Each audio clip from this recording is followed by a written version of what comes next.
Welcome back, everyone, to the fourth episode of Resident Evil Reversed, the retrospective where we go back through the Resident Evil movies, specifically the Paul W.S. Anderson ones, in reverse order to prep for Zach Kreger's upcoming reboot. I've seen them before, besides the final chapter, but you have to go listen to that one, and Nathan is seeing them for the first time. So this is movie 3 in the franchise, which makes it movie 4 for me. I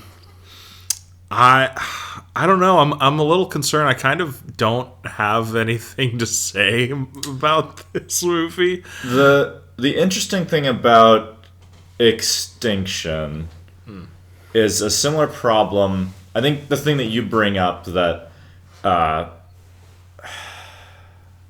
I'd have to think about it, because if you look at because the movie that this wants to be is I hesitate to even say wants to be Road Warrior. It's more like wanting to be not even Beyond Thunderdome. It kind of wants to be Road Warrior. It wants to be that pulpy post-APOC movie, but and I'll say this: Road Warrior, the characters, the other survivors aren't extremely memorable. Sure. But there's a quality to the writing and the filmmaking where it's fine that some of the characters are more anonymous. But the consistent problem with a lot of these Resi films is that they introduce the main cast, and I cared about like Carlos this time. I liked Kmart because it was funny, but Kmart was barely in the movie. Yeah. I feel betrayed that promise that Afterlife gave me. Because she's barely in that one, but it's like a triumphant, here's the shotgun, it's Kmart, she's back. You know? The old band is reunited, and it's, I think they're trying to do this thing. It's funny to say this when I'm before movies, and I don't know exactly what they're trying to accomplish with Alice. Well, you know the end point. I know the end point, because in this, it feels like she's almost the silent protagonist. Like, oh yeah, the amount of lines she has, so few. Like, it's just she runs into him and is like, I'm here with you, and like. Well, I believe she knows Carlos. Oh, okay. Yeah, because I don't remember. Movie 2 is the one I remember the least. Oh, okay. But I seem to remember maybe Carlos, because Wesker's like, there's no. My apologies. Dr. Isaac says to Wesker, she's with known associates. It's Project Alice. That's right. Yeah. So full disclosure. We watched this one with our spouses. Roped them in. Well, and they didn't have to watch it. They didn't have to. No, they did. They did express their consent in it being put on. That they. They wanted to be here for it, but then they watched the movie and they didn't. They'd give anything to be here. There was some fucking around and taking the piss. Taking the piss for a Resi film is fine. It's just that it was, no offense to them if you're listening to this, ladies. Please. It was like lazy taking the piss. It was, I'm going to watch like 20% of this movie. They were working on some projects as well. Yes, absolutely. So less more in the moment taking the piss. I think if they had to endure 6 and 7, they would see that this one's actually better than those. See, I don't begrudge either of them for having this just be on in the background. Oh no, not at all. And occasionally making snipes at whatever weird shit is on screen. The oceans being dried up. Yeah, it is funny how even outside. That's the funniest part. Is even outside the context of the other movies, they were like, "That's bullshit," and we're like, "Yep, it's never acknowledged again after this." Yeah. Never again. It's. So the thing about the thing is that with Afterlife, we found that perfect, like a sweet spot of of camp. Yeah. Where and part of that was Wesker, but part of it was also Paul W. Sanderson's direction. Sure. Where it was that sweet spot of camp of so this is bad. Yeah. But then it just becomes good. Like, it becomes actually fun and exciting. And, yes. And you don't know when that has happened, and that's part of the what was so pleasurable about watching that one. Extinction, on the other hand, is more... It's more interested in being kind of grimy and gritty and dark. There is, like, a brief moment with the socialization of the zombies where it seems like it's getting to the point where it's going to get more campy. But then it doesn't really do anything with that after, and it's kind of a lost opportunity. I think I think the point where the movie lost me, and on the scale of investment in a Resident Evil film, of course. Yes, yes. But there's the bit.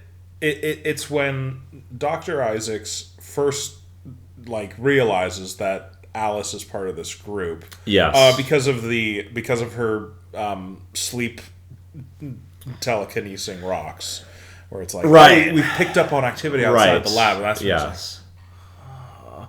And then the issue for me is after that, that's when we stop getting the zombie socialization test. We don't get anything else with Isaacs and Umbrella. It just keeps going with Alice's POV.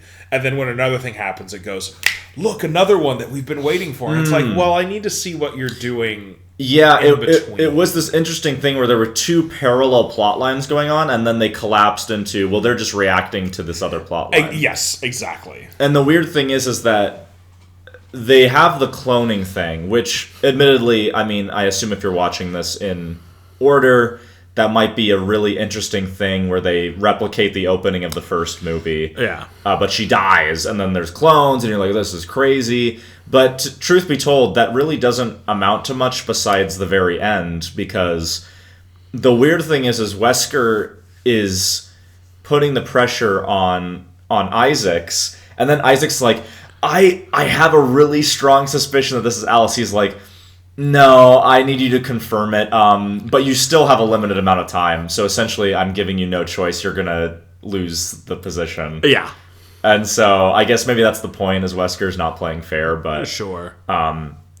Yeah, the socialization plotline is just kind of dropped, and that's only there because it explains why, we were experimenting on the zombies, and that allows me to become the super mutant sentient zombie because of the Alice blood stuff. Yeah. Whereas if you had, continued that plot line and done more with it, then it could have gone from here's the testing, here's the permutation that culminates with the super zombie. But the fact that we just see a zombie doing a logic puzzle and then snapping, and then an hour later, he's like, I've injected myself with as much as possible. It's a scene ripping off Ang Lee's Hulk in some ways. Yeah. Definitely echoes of that.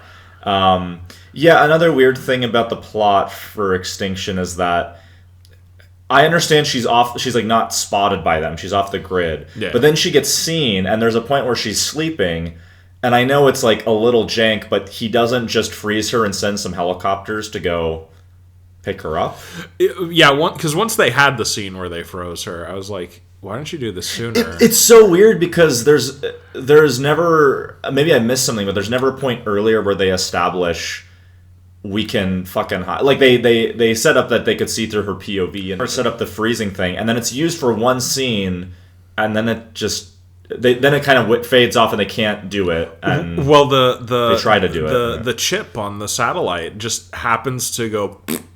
And really good writing, just happened to go bad. Well, the after the T virus got done infecting plants and water, it somehow made its way to space and started to degrade technology. Degraded the microchips, yes. So I mean, it's kind of this film. So there were points, and I genuinely do believe this. Again, the director is not Paul W. Sanderson. Paul W. Sanderson did write it, but Russell Mulcahy, Highlander 2, Scorpion King 2, that's right. Something else. There's some shots in this that are really actually fantastic. like the fire going around her overhead, and that's the iconic shot. And then the Carlos death with the camera doing the crane lift like Walter White in the crawl space, where it goes up through the zombie hands and he's smoking the blunt. There's some really good shots in this, but ultimately the Mad Max zombie movie, I mean, I thought Alice was pretty cool with her hatchets and stuff, but I don't know, just ultimately it just didn't quite hit for me, and I'm trying to figure out if there's an explanation why, but it was just and you know, it's weird to say this because it's not like it isn't par for the course with Resident Evil so far, but just a profound lack of investment for me. Like I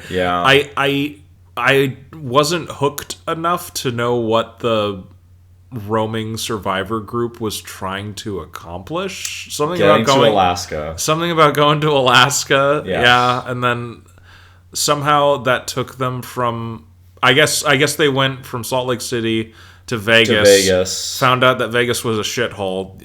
You'd think they would have figured that out sooner. That'd be the last place I would go. That would be the last. If the world is turning into a desert, I'd be like, well, it's probably spreading out from Vegas. So the AC goes down. That place is done. Yeah, it's toast. And the smell. I mean, that's it. So it's just like, we're trying to get to Alaska, and it's like, and the payoff for that, with how this movie goes, is Alice is like, hey, if you help me storm this Umbrella base, you can take one of their helicopters and fuck off. Yeah, they head to Alaska, and the funniest part was in Afterlife, the way they flash back to give you context is that Alice remembers as the helicopter's taking off, she makes a connection with Survivor Kmart, that's where she was found. That's why she's called Kmart. That's right.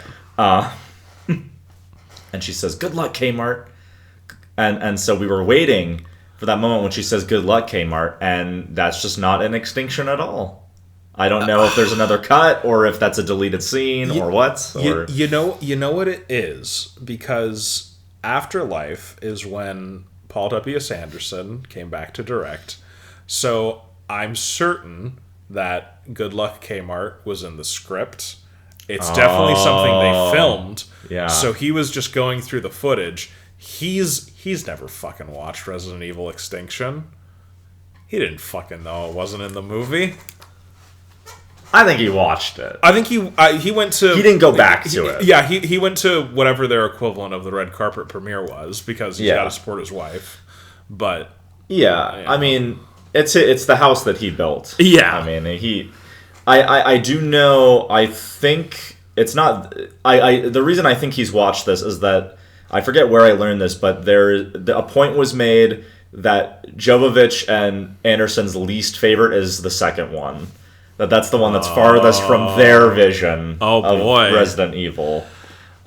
So if there's anyone I think he maybe watched once, it was probably Apocalypse, the second one. This one, I think, because the thing is that we've seen in Resident Evil when he completely just retcons shit. Sure. Like, even the final chapter, he retcons his own movies. Oh, yeah. But with Part 3, he put so much effort into, okay, I'm not going to ignore the clones. I'm not going to ignore the psychic powers. I'm going to have a reasonable, a decently justified reason for those things to be taken out of the plot. Yeah. Like, he takes the time to unbuild the structure rather than just torpedoing it. That's true. That's a good point. Yeah. But in Part 2, apparently, that's the one they like the least, so. Which, I mean, hey, we said this about this one.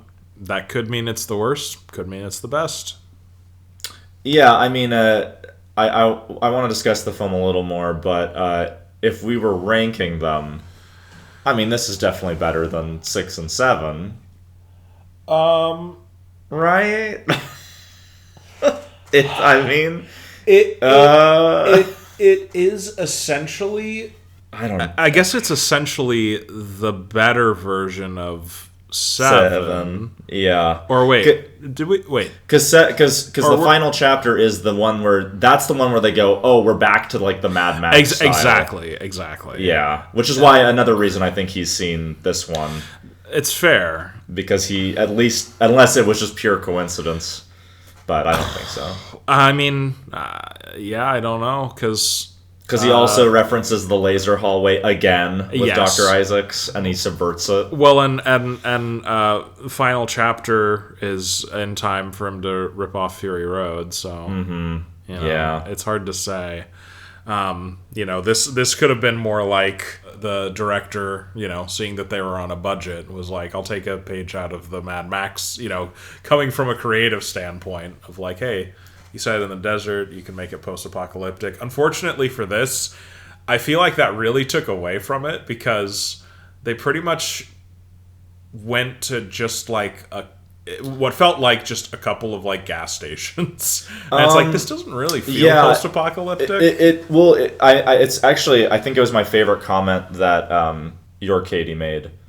Was that they're only going to locations that are deserts anyway, so what's the point? Yes, exactly. It's not like you're seeing, I'm seeing a desert version of Tampa. Yes. Or like a desert version of Boston. Or even Washington, like we got Baker. We got one establishing shot of desert Las Vegas, and it's like, well... Again, that was one of those shots where I'm like, hey... You can think it's stupid that it's all dried up, but I think the shot looks pretty good. It was pretty bad CGI, but listen, conceptually, I understand what they were going for. But please continue. But yeah, it is that thing where you look at the level of artistry in something like Road Warrior or compared to this. Yes. Both low budget, both primarily in deserty, easy to access, cheap to use locations, but in the Mad Max world, it feels like a world that has fallen into this, whereas in this, it's like, oh, this is our desert location that we scouted to shoot because there's nothing around here. I think part of it, and maybe I'm not, because I'm not familiar with the Australian outback, another thing about Road Warrior and a lot of the later Mad Max films is that everything's anonymous. The entire identity of the cities and towns has collapsed. Yeah. Whereas here, it's, well, technically this is 3 years after the apocalypse, so the cities are still identifiable. It's and yeah, it does feel like they went to some gas stations. Again, it is cool when they go back to when you get the mansion replicated sequences. Sure. Go back to the Resident Evil, as you aptly put. Mila Jovovich acting rating, I do think that I'm not saying the criticism was invalid, but I was paying attention, and she had some decent emotional bits, mostly with Carlos and Kmart. But again, she is the Max here. She's not here to have an arc. No. It's the dawning horror of they're just replicating me on a large scale, but they had the opportunity to maybe do an alien resurrection moment, but they decided to change it for the hype of, I have an army. We're going to come to Tokyo and kick your ass. It's so, I think once we finish this retrospective, what we got to do is sit on this for like a decade until we forget all these movies, because nothing really happened. It'll be easy. I'm having trouble remembering the other ones we've watched anyway. But it's been a month since we watched Afterlife. Yeah, exactly. That's the one to remember that you remember the best. Exactly. Sure. But one thing I know that would make it hilarious is watch through it again, but with each movie, you end it with the prologue from the next movie, just to see how, because each movie tries to do this cliffhanger of look what's gonna happen, and the prologue of the next movie is always like dismantled, and it's that would be interesting. You just edit it where before the end credits roll, you get whatever the establishing thing is. So with this one, it ends with, I'm bringing a few friends. plays the entire Tokyo sequence, and then as soon as the helicopter crashes, the credits go, and then it's like, what? Yeah, exactly. I think that's a good experiment. End of Afterlife, where it's like, oh my god, the fleet's coming. Yeah, it fucked us up. We all died. Oh shit. The best would be the end of fucking 5, where it's like, we're all united now. Oh, it's the apocalypse. My friends all died. They died. Oh, okay. And I guess it ends with her killing the giant mutant bat. It's like, okay. God, final chapter's so bad. I love that was what we started with, and I was like, oh man. Yeah, this one is weird because I desperately want to like it. Is the thing, but it left. I did pop when Dr. Isaacs did the tentacle eye shove. That was the best. That was the best part of the film for me. Ian Glenn with the CGI tentacles emerging as he's like, bah! It's great because he's right at that point before he becomes too big to be like, I don't want to put on all this stupid fucking prosthetics, but he does, and go bleh. It's right at that point where he's like, this is my big opportunity. He's great in this. He's the classic smug, malevolent scientist. But I do like how, again, it got ruined with the final chapter, but I do like the dynamic of he's clearly a genius, but his boss just fucking hates him and is like, I'm pushing you out. Yeah. I'm taking over this operation. Yeah. Because even in the post-APOC world where everyone's holograms projecting into the meeting room, he still has to show up in person, and he's still getting cucked by his boss. I do think that there's some humor there. We get a new Wesker in this movie, because Jason O'Mara, animated Batman. Agents of S.H.I.E.L.D. Agents of S.H.I.E.L.D. Yes. He's Wesker. It's a much more subdued, maybe the humor of Sean Roberts cucking him would have been more amusing. That would have been pretty great. That could have maybe elevated this to a higher level of fun. That's what it is, No, there's no Wesker multiplier. Like his scenes weren't bad. It exists. I didn't. That's true. I didn't time it, but we made the point that it's only Sean Roberts Wesker. Yes. So unfortunately, Jason O'Mara, I don't think you were on screen for 7 minutes. But no, I'll give it a what do we give? Half star for Sean Roberts, 7 minutes. Yeah. And he got a whole star because it was 14 minutes roughly. Yes. I'll give Jason O'Mara a quarter star modifier, but he still wasn't on screen for 7 minutes, so it's more like a 0.1 multiplier. That's fair. That's enough to. Well, that's enough to. That's an order. Yeah. So I don't know. Hold on. Again, breach of protocol here. No, it's very much okay. I need to see comparatively what my Resident Evil ratings are. Yeah, I've been doing a ranking list, and again, this one's gonna probably be. It's definitely gonna be above the latter two, but some of those animated ones are definitely more enjoyable for sure. Yeah. So let's see. Retribution, I gave 2 stars. Final Chapter, I gave 2 stars. Mm-hmm. And then Afterlife, I gave 3.5 stars. Mm-hmm. That's right. So because it's technically a 2.5. A 2.5, but it's like a 2. It's like a heart 2.5, but the modifier makes it a 3.5. Because it is great. So I guess this hits 2.5. It's definitely a 2.5. It's better than Retribution and I think so. Chapter.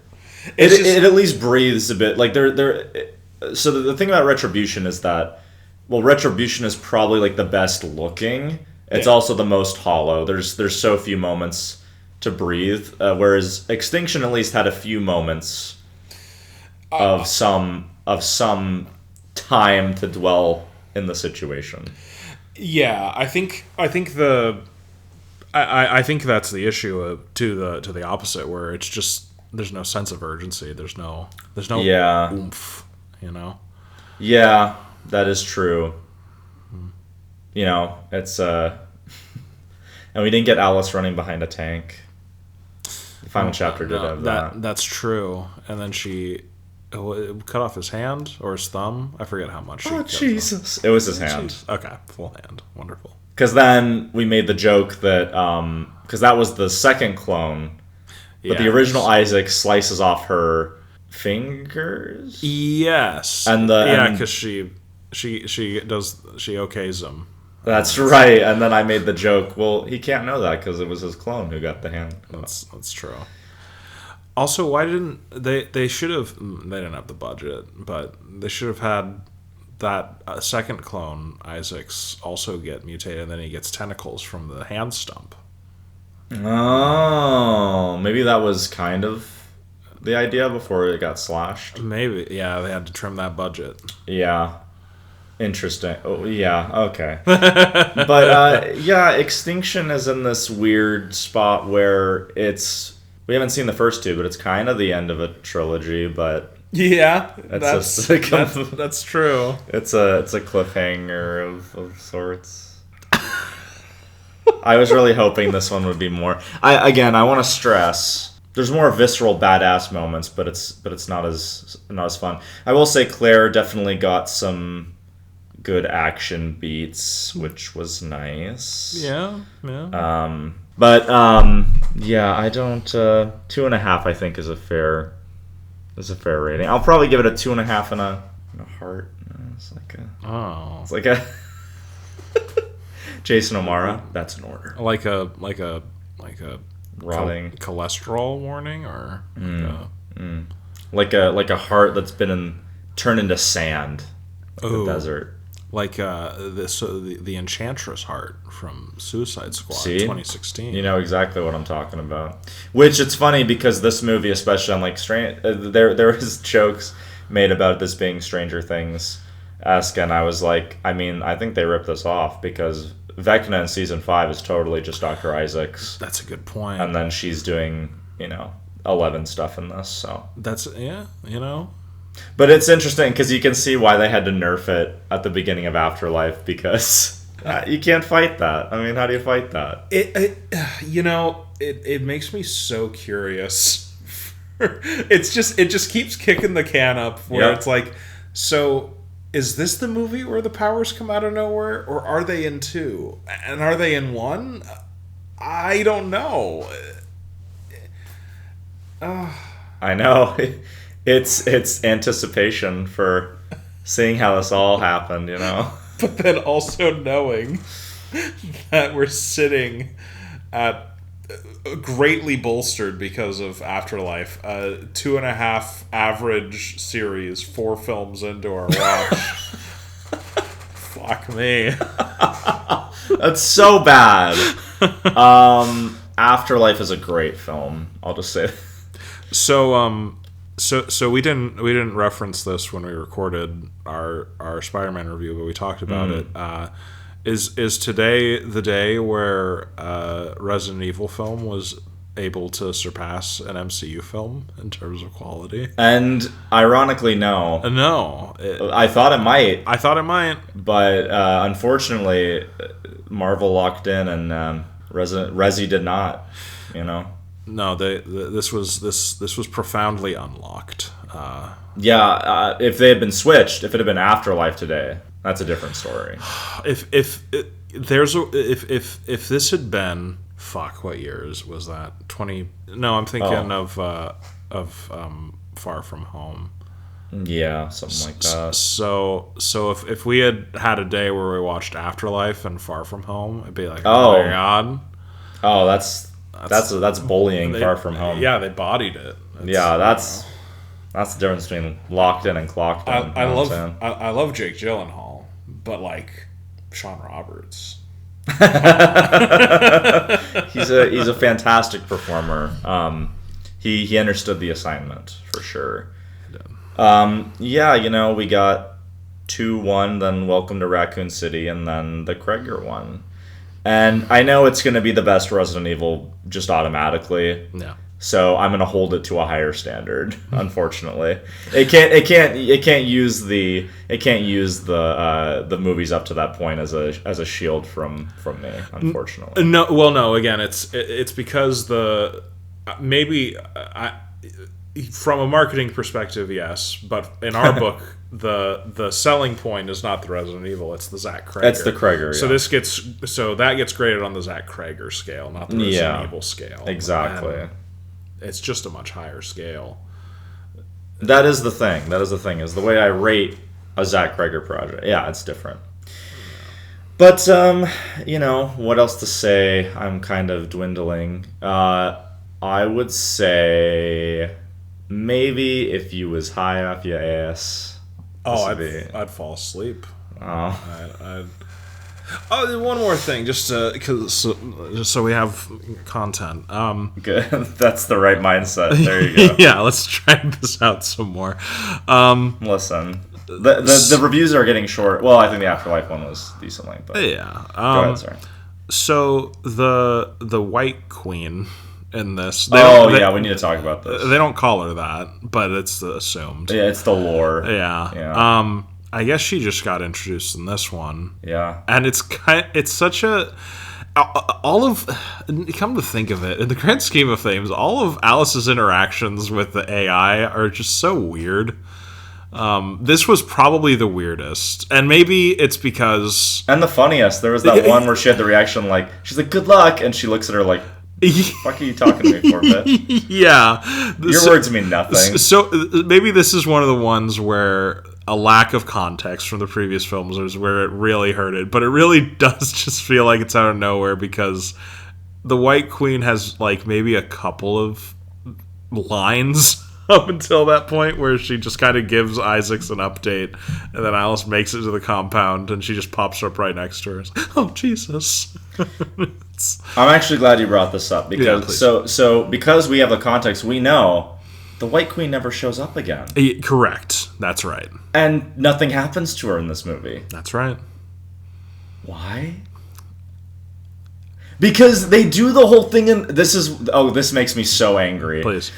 They make a point in the final chapter to fucking retcon the Red Queen when they had the White Queen right there that they could have just gone, she's the good one. The Red Queen's still bad. That's what we said in Retribution. He forgot. Yeah. Again, what do you want to bet that... No, this is what I think happened. Please. I think that Paul W.S. Anderson did revisit this movie, but he didn't realize that this wasn't just like a copy of the Red Queen. And he was like, oh yeah, like the Red Queen's sometimes good and sometimes bad. I totally missed that line where she mentioned her sister or whatever. I could see that. I could easily see that. That's just so infuriating, though. They didn't have to destroy half the I mean, they still would have destroyed it, but they could have just had it be the White Queen helping her in part 6. Yeah, it's they forget the power hierarchy between Isaacs and Wesker. They forget Wesker's moral alignment between. So it's he lied. He pretended to give you back your powers. I pretended I didn't want humanity to go extinct. It's so funny in this one too because the Umbrella Board, who I want to remind everyone, it's revealed in the final chapter, they purposely released the virus. Yes. And in this movie, they're like, oh no, the virus is released. What are we going to do? The zombies are going to be around for decades. We have to hide out for decades. And then Isaac's like, no, don't worry. We're going to domesticate them. There'll be a workforce. And then in part 6, oh no, we're just going to release the cure at some point once the survivors are destroyed. Which we didn't even really need to do because we have a military. Yeah. My point is that this movie makes no fucking sense in comparison to the final chapter. It makes zero sense. Well, let's be fair. The final chapter makes no fucking sense. No, the final chapter is an abomination. Yeah. You have to try to write that inconsistently. More and more, And it's not even that this franchise is winning me over. But with the more context I get, the more it feels like the final chapter is just a fuck you from. I think it is. Paul W.S. Anderson. I think it's just him going, nobody gives a flying fuck about the continuity. Yeah, I'm doing whatever. Really weird. Yeah. But now you get to see the origin of Dr. Isaacs. So he's been in 2 movies. I did. You killed my clone. We have 3 Ian Glens in this franchise.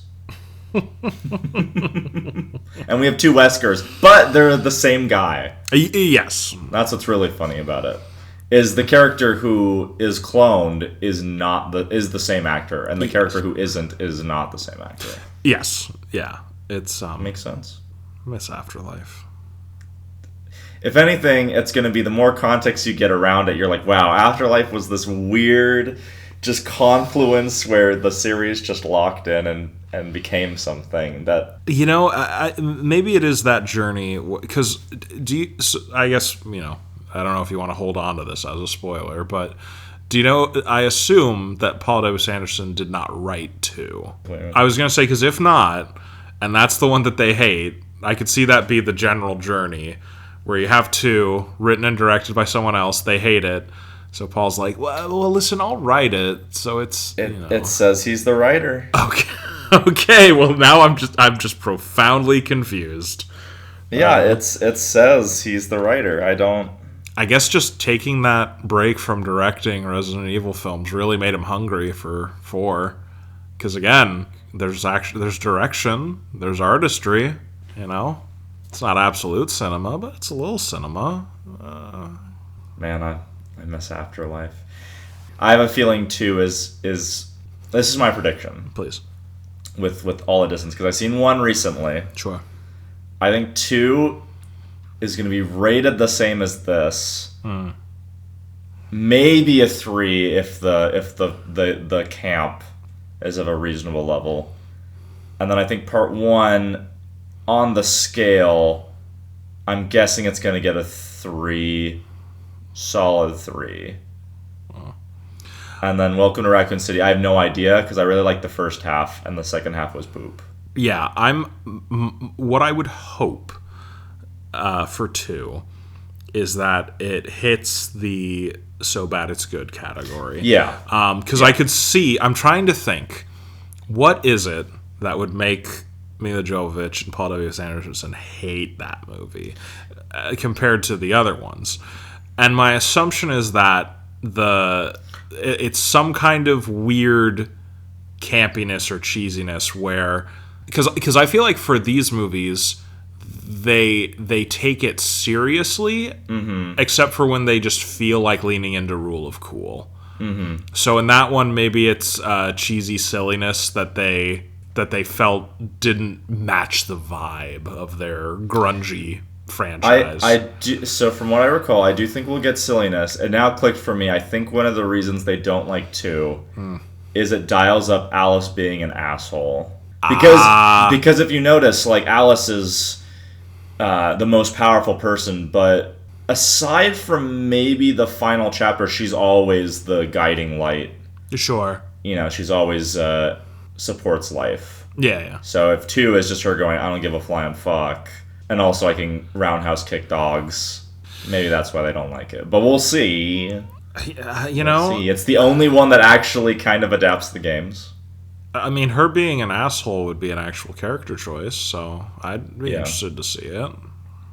Yeah, would be something. Yeah. Oh man, Resident Evil. Zach Kreger, please, I'm begging you, man. Fat fuck Baron in the sewer. Oh.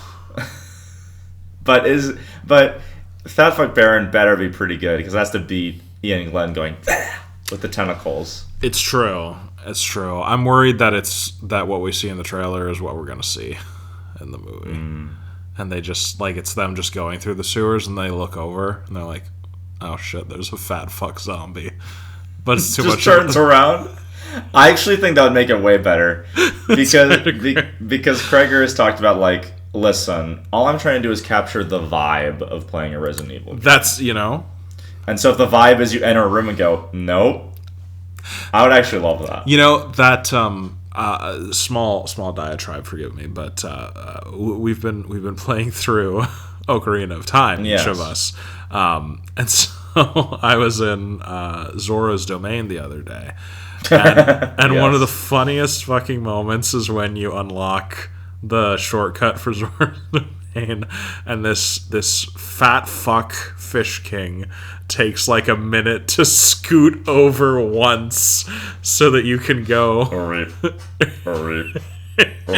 It's, I love it. so I would love it if they're just passing by and fat fuck Baron sees them and is like, oh, you're too far away. He's just like slowly starts moving towards them and they're like, just leave. I can get behind it. Yeah. Well, the temptation to talk about Zelda instead of Resident Evil is too strong, so I suggest we cut it here. And just say, look, if you love this series, tell us why in the comments. Please make a video response. Treat it like at the old days of YouTube. Nowadays, people just leave comments, but back in the day, you made a response that was then attached to the video. So you were marking, like, your stance on something strongly. And nowadays, there's no values. That's true. If you do that, we'll link to that video. We'll try to capture that same energy. So, you know. Oh, playtime is over. How fortunate for you.